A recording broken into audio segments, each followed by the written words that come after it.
6 months ago, I got my 2023 Mark 8 GTI, so it's only fitting that we do an ownership video. So let's go over the good and the bad.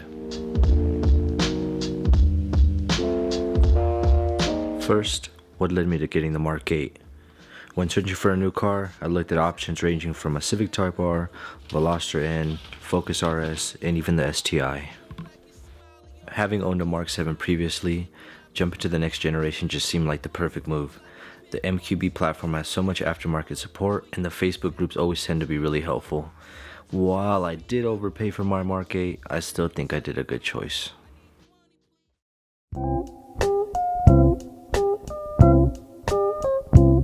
Now, what's there to love about the Mark 8? Having owned a Focus ST, Mark 7 GTI, and a pair of Subarus, the comfort in the Mark 8 just feels unmatched. I find that the seats are a perfect fit, with the suspension being really comfortable even on some harsher roads. Second, the aftermarket support on these cars is really big. Companies such as 034, APR, Integrated Engineering, EQT, and Unitronic all support the platform, and it's really easy to find a part that you need. With MQB being used across a variety of cars, OEM parts are also very easy to source. Not to mention how good the cars respond to tuning, with stage 1 hitting anywhere between 3 to 350 wheel horsepower depending on what bolt-ons you have. The GTI is now in its 8th generation, and Volkswagen continues to improve the platform. The Evo 4 of the EA888 has proven to take tuning well and can put down high horsepower numbers. Using some parts from the Mark 7 Golf R, the engine is durable and can last with the proper maintenance. The car handles cornering with no problem, and Volkswagen added pops to the Mark 8, making the driving experience more fun. I find myself hitting the gas whenever I have an open road right in front of me.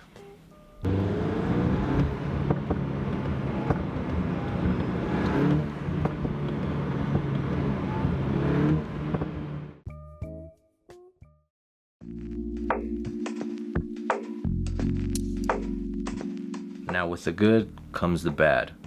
Being a modern car, it's bound to have an electrical gremlin here or there. And for me, I think my biggest issue comes from how overly sensitive all the sensors are, or how some things just plainly don't work. In the cold, the assist features will simply just not work, constantly beeping at you every few minutes that they are not available, and it'll take up a part of the dash, constantly blocking the RPM gauge or the miles per hour gauge. The UI can also tend to be very frustrating, constantly being very laggy or just freezing on me.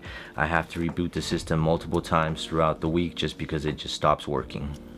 And I'm not too sure how many people are also suffering with this issue, but when it comes to like the Bluetooth on Apple CarPlay specifically, it will let me skip songs no problem, but then when you do it through Bluetooth, the skip button will not work anymore.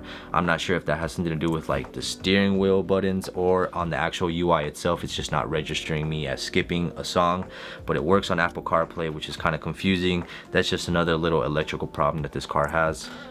Coming from a Focus ST, the parts pricing feels completely different. Exhaust pricing on the Mark 8 can easily start at $900 and go up to $1,500 depending on which system you go for, to $800 for a stock mount intercooler. This differs from something like this ST, where you could easily pick up a big intercooler for around $600 and an exhaust system for around the same price.